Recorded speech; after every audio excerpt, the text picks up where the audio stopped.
Little video clip at Eagle Canyon outside of Thunder Bay. That over there is the 600 foot bridge,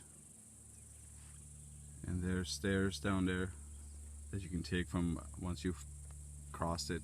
Then you can walk down there and go all the way across. And if you see closely, there's a line. That's the zip line. It's a half a mile long, over 2,000 feet.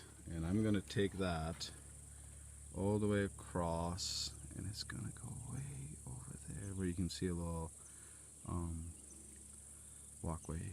And yeah, there's a path down there. Oh wow, yeah, just breathtaking. So this is only the 300 one, and that over there is the 600 one, and that's where we're gonna cross in a moment. And I'm gonna turn around, take a little, me and my wife together. You can see us, but this is it. Hey? It's amazing. Hey man.